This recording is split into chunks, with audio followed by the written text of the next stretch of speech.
وهاجاك داوديال isku soo noqod wanaagsan hadaba professorka wax laga weydiiyay nuxurka hadii aynu soo koobno sida uu u arko dadka Soomaalida ee hantida qaranka Maraykanka lunsaday iyo kuwa ku eedeysanba gobolka iyo waliba dalka ayuu ka faalooday professorku wararkii wuxuushnimada lahaa ee uu waxba u aabayeelin madaxweynaha dalka Maraykanka Donald Trump ayaa wax laga weydiiyay iyo waliba cabsida soo food saartay dadka Soomaaliyeed ee ka dhalatay markaas hadaladii gafka iyo wuxuushnimada lahaa ee Donald Trump sidoo kale wuxuu professorku sheegay inuu si xad dhaaf ah u calaysan yahay marka wax laga weydiiyay Soomaalida waxaday hadaba waa kan hadalkiisii oo intii 23 daqiiqo la wareystay intii Soomaalidu ay soo jarjartay ayaan markaas muuqaalkan idin kula wadaagi doonaa waa kan professorka oo arinta ka faaloonaya ereyga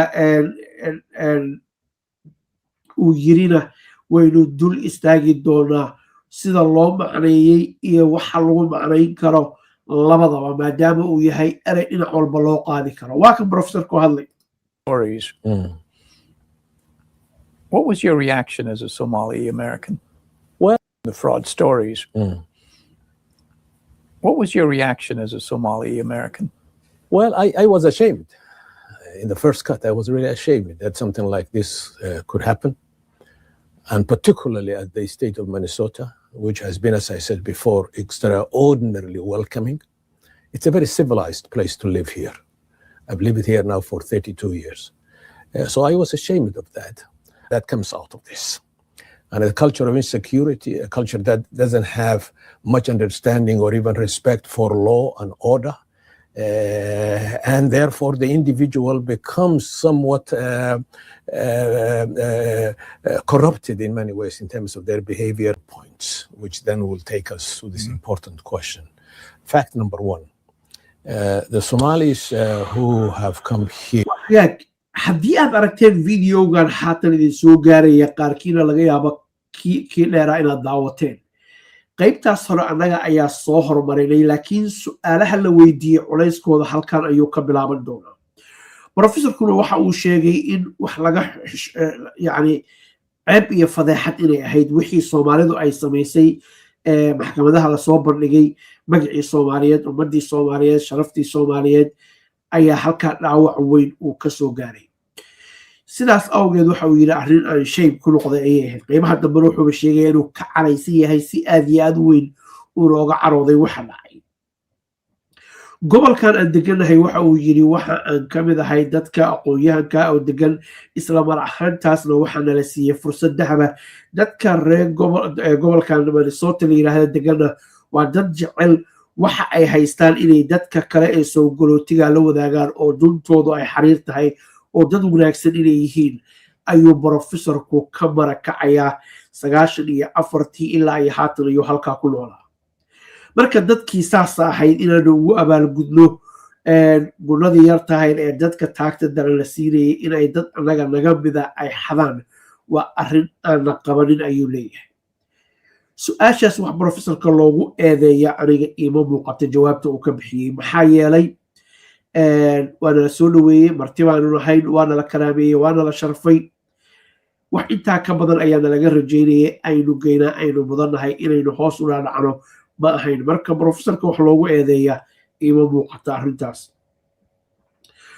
qaybta kale wuxuu professorka wax laga weydiiyey Donald Trump weerarkiisii waxa uuna sheegay Donald Trump inuu sida uu dhaqmay ay tahay markaas ciqaab wadareed ummadda Soomaaliyeed oo dhan burush saxarada uu mariyay dadka Soomaalida ee gobolka degan ee sida dhabta u degay inay dadka kaalin shariifa ay kaga jiraan isla mar ahaantaasna qayb walba oo ka mida oo nolosha ay ka muuqdaan dad tegay wax qabsaday dhaqaatiir leh lawyer leh engineer leh dhinac walba nolosha horumar ka gaaray inay yihiin ayuu sheegayaa marka xiyara in inta la isku qabto kulligood Soomaalida oo dhan burushka dhiiqada la mariyo waxa uu leeyahay waa arrin bilowda baalta meel hoose arrin joogto weeye oo madaxweyne xilka haya aan laga filanaynin waa kan professor Samatar ka jawaabay to the state of Minnesota and have settled here have been very successful. They are in almost all walks of life. from medicine. In my own family, nurses and doctors. They are academics like myself and others in my family. There are people who are in business, successful in a variety of business, low level, high level business. They are in engineering and in computing. So a lot of professional people and successful people in the state. That's one fact. So the Somalis should not be just construed, as some people would like to typify them, as leeches in the American economy who are of no use, as the president said the other day. The second point is that the state of Minnesota has been very, very gracious, supportive, and welcoming to the people of Somali origin. And this is why people in many parts of the world, including myself, think that this is probably the best state to live in terms of quality of life. And that's partly as a result of what the people of Minnesota have created for themselves. They are also willing to share with others who come to the country legitimately. So I want to pay homage to the state of Minnesota as a very distinctive place in terms of quality of life. Now then, to your question, I think I have said before, the President of the United States has a right and an obligation, in fact, to look after and watch fully, make sure that the country is safe, its borders are safe, internally it is safe. That is his responsibility, and that's why we elect a president. And President Trump has the same, therefore, function and responsibility to do so. But his capacity and approach to phenomena like this are abysmal in many ways. I said to a group of my students the other day that the president in issues like this, and maybe other issues too, is deficient in what I would call analytical hygiene. He just picks up everything together and dumps them in one place together.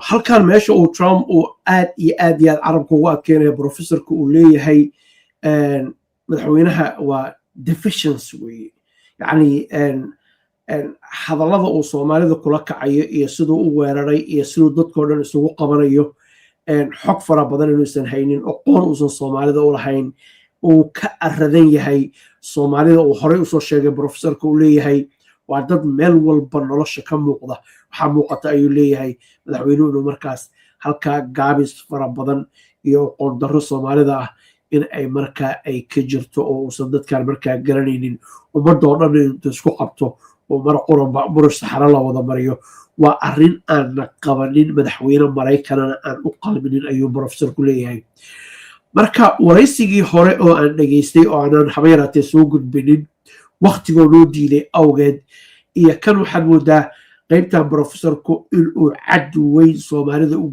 gooyay asaga oo aan marnaba ka gambanaynin gafka iyo khaladka dhacay sidoo kale isla mar ahaantaasna u mahad celinaya dadkii Soomaalida martigeliyay dad fara badan mararka qaarkood waxaan arkay inay dhahaan gaalo weeye oo inay martigeliyeen gurigoodii way kugu soo dhaweeyeen carruurtaadii bay iskuul free siiyaan caafimaad bay ku siiyaan nabad bay ku siiyaan meelaad ku shaqaystay ku siiyaan in aynu ka mahad celino oo dhahno waan mahadsantihiin waa qayb weyn oo ka mid ah diinteena islaamka bini'aadanimada iyo karaamada intaba ka mid ah haddaad ingiriiska joogtid inaanu ka mahad celino haddaad Holland joogtid iyo haddii sida professorka oo kale aad joogtid Maraykanka inaad tirahdid statekan ama waddankan aanu ku noolnahay century ayuuna siiyey way ku mahadsan yihiin wax weyn ayaan anigu shakhsiyan u arkaa dad fara badan oo fikirkaas qabaana waa jiraan iyo kuwo raba saxanka reexamarku waxay dhahaan saxankaada wax ku cuntay ha ku saxaroonin ama gacanta ku kaalmaysay markaad u baahnayd wax ku siisay ha goosanin waa kan markaa and that creates unfortunately serious misunderstanding, wronging other people who are rightfully citizens of the country. So it's offensive, to answer your question bluntly. That's what I think, and I think a president of the United States should be better than that and use his words and descriptions very carefully and not engage in rhetoric that is a very low grade and demeaning to people who don't deserve to be treated like that. I think halkan markii aynu professorka cadaalad u sameeyno hadalkiisa waxaa ka muuqata qaangaarnimo, waxaa ka muuqata inuu xeerinayo haddana uusan ka gabanaynin waxa jira oo uu sheegay dareenkiisu waxa uu yahay soomaalidoo dhan in laysku qabta inay tahay offensive, inay tahay arrin aad u liidato oo xafiiska aan u qalbin madaxweynehana inay tahay. laakiin siduu u dhigay marka aad eegtid waxaa ka muuqata ilbaxnimo, waxaa ka muuqata inuu waxeerinayo, waxaana ka muuqata qaangaarnimo iyo bisayl ayaa ka muuqata. qaangaarnimo uma jeedin, aan u jeeda nin yar, waxaan ka wadaa qof majuur ah oo ay markaas mowqifkiisu uu meesha uu u dhacayo ay u muuqato. marka muuqaalka in badan oo kamida waa lasoo jarjaray, inkastoo qayb kamid aynu dib uga imaan doono, aynu dul istaagi doono. mar kale waa kan professorka oo wax laga weydiiyey aflagaajada Donald Trump halista ka dhalan kartaa waxa ay tahay. waa kan mar kale. Aside from it being offensive to you, do you have fears about consequences of that kind of rhetoric? Well, yeah, I mean, I think it is not all that strange to feel that most Somalis, if not all of them, would feel. I am getting telephone calls from all over the place of Somalis who are worried about themselves, their security, who they are, and the danger, therefore, of the stereotype creating a target for others who might be driven by all kinds of other emotions, including racist emotions. So the consequences could be frightening for many Somalis, especially young people who would think that they were born here, they are living the life of a normal citizen, going to school and getting on with life, and therefore should now have to watch their back all the time because they are targeted as an unwanted foreign group of people. That's the danger. Yeah. When you, like everybody else, started to read about these fraud investigations, I was angered by that because I think the country doesn't deserve that. So in that sense, I felt indignant and felt like admonishing any Somali I can see to not behave in something like this.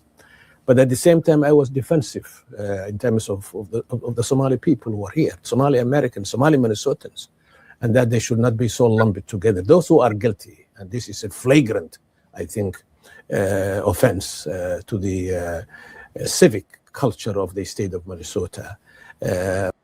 Si arrintaanu saamaynta ay yeelatay Soomaalida oo kaliya saamayn kuma lahan. gudoomiyaha gobolka ayay saamayn ku leedahay, meerka ayay Minneapolis ay saamayn ku leedahay, kan St. Paul ayay ku leedahay, xeraalyaha guud ayay ku leedahay, Keith Allison fin magaciisa in la yiraahdo, dadka soo gorootiga ayay saamayn ku leedahay, iyo Soomaalidii laftigeediiba. waa kan professorku leh sifigii Minnesota ayay taabatay arrintaanu, waana arrin aad iyo aad u xun oo fog ayuu leeyahay. marka haddaad maqli jirtay timir yar, hal timir baa timirta kala qurmiso oo kale ama bad qurmiso oo kale, hadalkiisa sidaas ayuu u dhacayaa.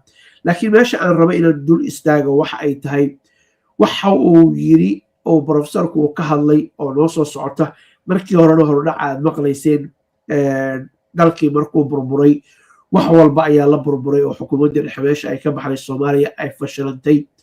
marka dad sidaas waxa ay u dhagan nugul yihiin ayuu leeyahay, anigoo isticmaalay culture ayay dabcan ay u dhagan nugul yihiin markaas in ay waxyaalahan oo kale ay ku kacaan. marka contextka ereyga markaad eegto siduu u dhigayo iyo hadalku sida uu ku yimid, igama muuqato xumaan iyo dhibaato markaas uu ku wajahayo Soomaaliya, igama muuqato. laakiin waxaa suurtagal ah ereygaas in ay dadka cunsuriyiinta intay qaataan markaas ay yiraahdaan professorkii ayaa yiri, oo ay markaas sida Soomaalida viyaasha soo jarjartay oo kale inta loo soo jarjaro halkaa lala aado. waxuu isticmaali karay erayo kale oo ka duwan, laakiin dib ayuu ka saxayaa. waxa uuna leeyahay Soomaalida oo keliya ma ahan ayuu leeyahay, meel walboo burbur ka dhaco ayay saamayntaan oo kale ay ka dhacdaa. sida oo kalena waxaa xusid mudan wadamo aan burburinin inuu ka jira musuqa dunida ugu ballaaran oo uu ka jiro.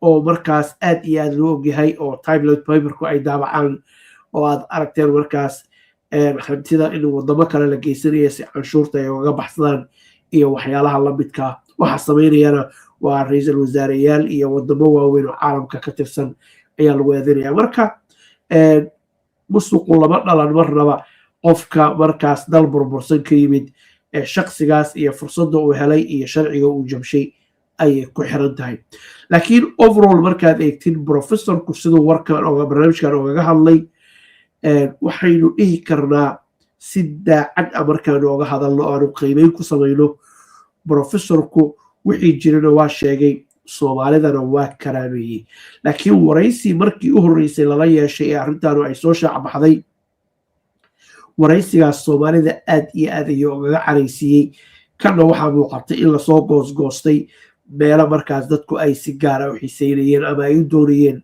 inay ama isaga ku weeraraan ama ay saaxiibadood markaas ay kula wadaagaan oo yidhaahdaan eega muuqaalkan iyo waxa lamidka laakiin muuqaalkan honestly wax igaga muuqdo oo professorku haatan soomaali uu ku xumeeyey ama uu ku weeraray ama uu ku wiiqay ma jiro on the contrary waxaa muuqata in uu soomaalida si fiican u difaacay uuna ku tilmaamay dad wanaagsan oo horumar sameeyey oo dhinac walba nolosha markaa guul ka gaaray iyadoo ka mida markale waa those should be punished according to the American law, both Minnesota law and the American constitutional law. A mixture of disgust that somebody will do something like this, and many of them will do something like this. But at the same time, an anxiety over the welfare of Somalis who are living in this state and the country as good citizens who obey the law.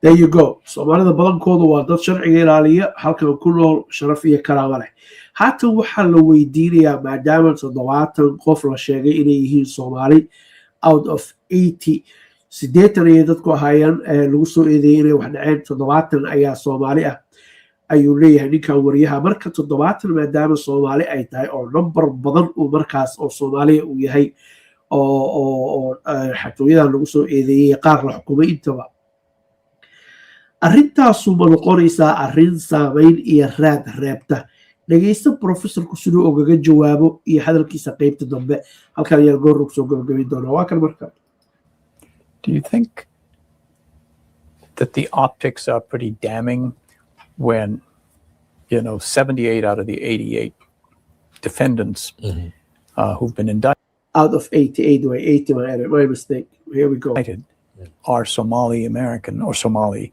in origin? Is there a serious optics problem and how do you think it might be repaired if it is?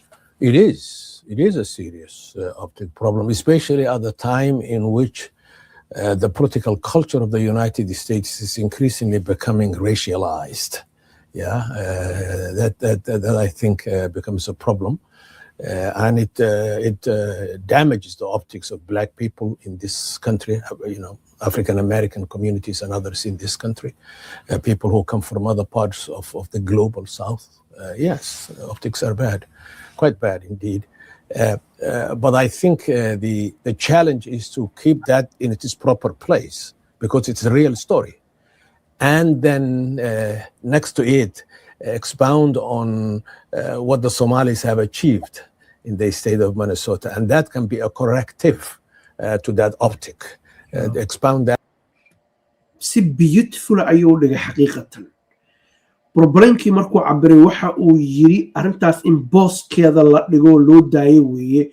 Muraayada lagu eegayaana ay noqotaa horumarka wanaaga iyo guulaha waaweyn ee dadka Soomaalida ee gobolka degan ay degeen. Mar kale wuxuu highlight gareynayaa muhiimadda ay leedahay dadka badan ee Soomaalida ee horumarka gaaray ee deegaan markaas ayagu nolosha la qabsaday horumarka sameynaya qayb walba oo nolosha ka midana markaas ka muuqda marka halka in lagu qiimeeyo weeye ayuu leeyahay laakiin xintan sharciga ha wajahan qaybta dambana wuxuu hadalkiisa ku soo gabagabeynayaa uu professorku leeyahay in this su'aal uu leeyahay dadka Soomaalida waa inay boorka iska jafaan darsina laga bartaa wixii dhacay isla mar ahaantaasna takarta la iska gooyaa ayuu leeyahay waa kan that and make it much more public and much more visible for people to see. Most of it is now hidden.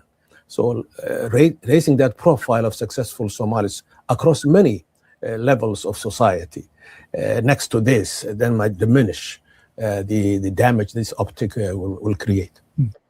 markale waxa uu leeyahay marka kor loo soo qaado wanaagga iyo Soomaalida la arko oo qarsoon haatan in badan oo kamid ah waxa laga ogyahay waa yar yihiin ayuu leeyahay laakiin xaqiiqada hadii loo dhaco Soomaalida gobolka ku nool waxa ay yihiin si dhaba looga warbixiyo shaki kuma jiro dhaawaca Soomaalida soo gaaray inuu diminish sameeyo. That is his word.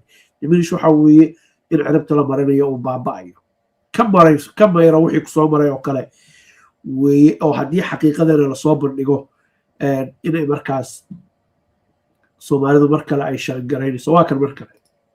For Minnesotans who are not Somali, who are living their daily lives and viewing these news stories or reading of them, can you give an explanation about why this is a problem or an issue that's so implicated the Somali community? Why? Who are these people? And you know, what do they represent? Well, the explanation of this is a bit complex and deep, so I won't go that far. But here's what I would suggest, and I have been writing about Somali society for 40 years now, particularly state system and the politics of leadership and the economy and things of that kind, from the dissertation to the present. I think the key issue here, and the context really, is what became of the Somali people after the collapse of the state, the center of civic life collapses, and then the civil war that will come out of that, which continues to a certain extent up to this period of time. The state is still unsettled and has not been remade. When you have that kind of a vacuum and destruction of civic life and the central institution of that civic life, i.e. the state, the government, then society falls into what I would call a Hobbesian world, a war of all against all, as the great Thomas Hobbes said in his major work on Leviathan. And nobody's secure. There are no real rules. The old rules of the society are broken down and they're vanished. And the one that you are now caught up is this vortex of antagonism and war and people trying to flee and everybody trying to grasp what they can. There's a culture that how they want to engage things. That's a problem, and it's not just in the Somalis. That happens in many societies. With that. وحاجات داوديال سيدا مقرسان بو بروفيسوركو مقالكيسو 23 دقيقة وحلقة هوسين كوسو قبلنا سياد ودا aragtaan laakiin ha ku kadsoominina fiidiyoyaasha la jarjaro adiga oo aan fiidiyoogo dhan aan daawanin ama qof si objective u eegaya oo aan markaas dhinac ka rarayn markuu eegayo aad ka dhageysataan haddii lan af aqoonin anoo og badankiinooda af taqaanaan wax badan cadaalad umaanan samaynayaan leenahay waraysigaan hoos ayaanu kusoo qabanayna saad idinka ogaga bogataan markaas nasiib wanaag AIS ku tarjumi kartaa xog fara badan keeni kartaa af Soomaali ugu bedeli karta these days wax fara badan ayaa la fududeeyay laakiin markaynu soo khulaasayno professorku cad weyn ayuu Soomaalida u gooyay dhowr jeer ayuuna ku soo celceliyay Soomaalida doorka shariifka ay kaga jirto gobolkaas iyo dalka Maraykanka horumarkooda wanaagooda waxqabadkooda iyo inay meelo waaweyn ay ka muuqdaan ayuuna sheegayaa mana wiiqayo haddaba waxaan jeclay daawadeen inaan intaas kusoo gabagabeeyo waraysigiisa hoos ayaan idinkugu soo qaban doonaa haddii ilaha yidhaahdo mar kale ha ku kadsoomin fiidiyoyaasha waraysigii kan ka horreysa lala yeeshay iyo kan markaad isku fiirisid aad iyo aad siyaabo kala duwan ay u kala duwan yihiin marka labadaba isku fiirsha idinku markaa fikirkiina saliimka ka qaata anagu we just the bridge.